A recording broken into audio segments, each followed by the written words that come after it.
లేకపోతే ఒక తెలంగాణ బిడ్డగా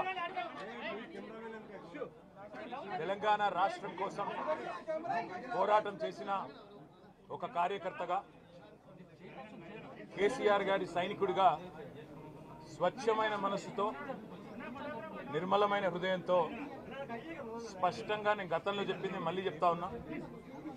తెలంగాణ ప్రతిష్ట పెంచడానికి, హైదరాబాద్ బ్రాండ్ ఇమేజ్ని అంతర్జాతీయం చేయడానికి, హైదరాబాద్ని ప్రపంచ పటంలో నిలపడానికి ఆనాడు రాష్ట్ర మంత్రిగా ఎన్నో ప్రయత్నాలు చేశాం.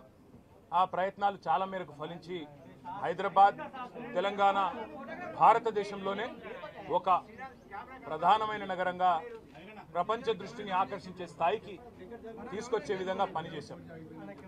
మేము 9.5-10 ఏళ్ల కాలంలో మా ప్రభుత్వం ఉన్నప్పుడు మా బావమరుదులకు 1137 కోట్ల కాంట్రాక్ట్లు చేయలేదు. మంత్రిగా నేను కౌన్సిల్లో కూర్చొని, కౌన్సిల్ ఆఫ్ మినిస్టర్స్లో క్యాబినెట్లో కూర్చొని నా కొడుకు కంపెనీకి కాంట్రాక్ట్లు ఇచ్చుకోలేదు. లేదా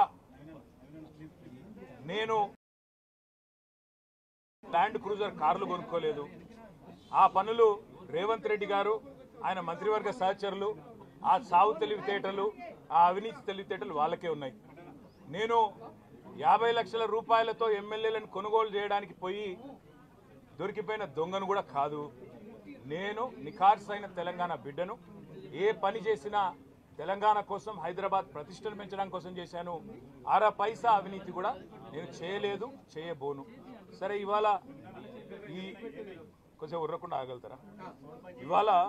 ఇవాళ కొంతమంది అర్థమయ్యి కాని వాళ్ళు, తెలిసి తెలియని వాళ్ళు ఏదో కొంత బురద జల్లి తాత్కాలికంగా మీడియా మేనేజ్మెంట్ ద్వారా రాజకీయ పబ్బం గడుపుకోవాలనుకునే కాంగ్రెస్ వాళ్ళకి నేను చెప్పేది ఒకటే, నిజం నిలకడ మీద తెలుస్తుంది. మీరు ఇవాళ చల్లే బురద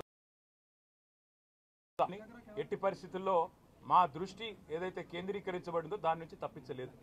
మేము మాట్లాడుతూనే ఉంటాం, కొట్లాడుతూనే ఉంటాం. గత సంవత్సర కాలంగా విద్యుత్ ఛార్జీలు పెంచవద్దని కొట్లాడింది టీఆర్ఎస్. లగచర్లలో నువ్వు రైతులను జైల్లో పెడితే అడ్డుకున్నది టీఆర్ఎస్.